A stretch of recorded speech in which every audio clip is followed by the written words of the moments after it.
సాంప్రదాయని సుప్పిని శుద్ధపోసని ఈ సినిమా గురించి నాకు కొంచెం ఇంట్రెస్టింగ్ ఎక్స్పీరియన్స్ జరిగింది.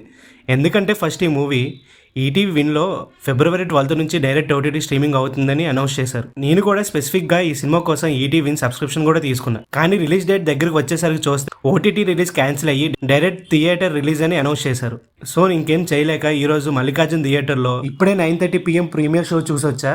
సాంప్రదాయని సుప్పిని శుద్ధపోసని మూవీలో శివాజీ హీరోగా, లయ గారు హీరోయిన్గా కనిపిస్తారు. చాలా రోజుల తర్వాత ఈ పేరుని మళ్ళీ స్క్రీన్ మీద చూస్తున్నా చాలా హ్యాపీగా ఫీల్ అయ్యా. ఈ సినిమాని సుధీర్ శ్రీరామ్ డైరెక్ట్ చేశారు. జోనర్ వైజ్ చూస్తే ఇది ఒక crime comedy family thriller. Story main గా శ్రీరామ్ అనే మిడిల్ క్లాస్ ఫ్యామిలీ మ్యాన్ చుట్టూ తిరుగుతుంది. శివాజీ గారి క్యారెక్టర్ చాలా సింపుల్ గా రిలేటబుల్ గా ఉంటుంది. తన వైఫ్ క్యారెక్టర్ లో లయ గారు చేశారు. ఇద్దరి మధ్యలో normal family arguments and small misunderstandings ఉంటాయి. సినిమా స్టార్టింగ్ లోనే మనకి family drama and light dark comedy tone కనిపిస్తుంది. మిడిల్ క్లాస్ ఫ్యామిలీలో జరిగే డైలీ సిచ్యువేషన్స్ కూడా న్యాచురల్ గా చూపించారు. కానీ స్టోరీ సడన్ గా ట్విస్ట్ తీసుకుంటుంది. ఒక అన్ఎక్స్పెక్టెడ్ సిచ్యువేషన్ లో ఒక పర్సన్ డెత్ జరుగుతుంది. ఆ సిచ్యువేషన్ నుంచి బయట పడడానికి శ్రీరామ్ అండ్ తన ఫ్యామిలీ ఎలా ట్రై చేశారు, ఆ డెడ్ బాడీని ఎలా హైడ్ చేయడానికి ట్రై చేశారు, వాళ్ళు క్రియేట్ చేసే కన్ఫ్యూజనే ఈ మూవీ. ఇక్కడ నుంచి సినిమా డార్క్ కామెడీ మోడ్ లోకి షిఫ్ట్ అవుతుంది. ప్రాబ్లమ్స్ నుంచి ఎస్కేప్ అవడం కోసం ఫ్యామిలీ మెంబర్స్ చేసే ప్లాన్స్ వల్ల ఫన్ అండ్ టెన్షన్ క్రియేట్ అవుతాయి. ఇంకా ఇంటర్వెల్ దగ్గర నుంచి స్టోరీ అయితే చాలా ఇంట్రెస్టింగ్ గా మారుతుంది. సెకండ్ హాఫ్ లో సినిమా క్రైమ్ థ్రిల్లర్ స్టైల్లో డెవలప్ అవుతుంది. పోలీస్ ఇన్వెస్టిగేషన్ స్టార్ట్ అవ్వడం, ట్రూత్ బయట పడిపోతుంది అనే టెన్షన్ కూడా క్రియేట్ అవుతుంది.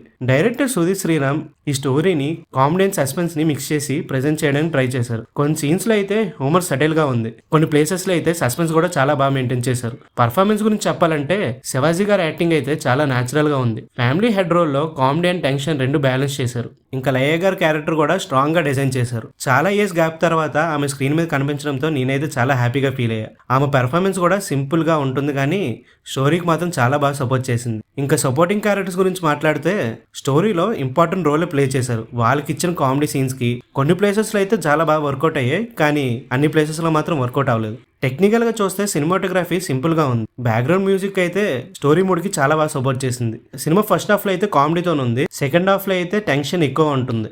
కానీ ఓవరాల్ గా చెప్పాలంటే సినిమా అయితే కొన్ని ప్లేసెస్ లో సినిమా చాలా స్లోగా ఉంటుంది. కానీ ఫ్యామిలీ సెటప్ తో క్రైమ్ కామెడీ కాన్సెప్ట్ ట్రై చేయడం చాలా ఇంట్రెస్టింగ్ అటెంప్ట్. నచ్చిందని చెప్పలేను, అలాగని బాగాలేదని కూడా చెప్పలేను. It is a decent watch. ఇంకా మీరు ఎవరైనా ఈ మూవీ చూసుంటే మీకు ఎలా అనిపించింది, అండ్ శివాజీ గారు అండ్ లయ గారి పేరు మళ్ళీ స్క్రీన్ మీద కనిపించడం మీకు ఎలా అనిపించింది అనేది కామెంట్ సెక్షన్ లో చెప్పండి. ఇంకా మన వీడియోస్ నచ్చితే మన ఛానల్ని సబ్స్క్రైబ్ చేసుకుని లైక్ చేయండి. మీ సపోర్ట్ అయితే మాకు చాలా ఇంపార్టెంట్. ఇంకా నెక్స్ట్ వీడియోలో కలుద్దాం. Bye bye.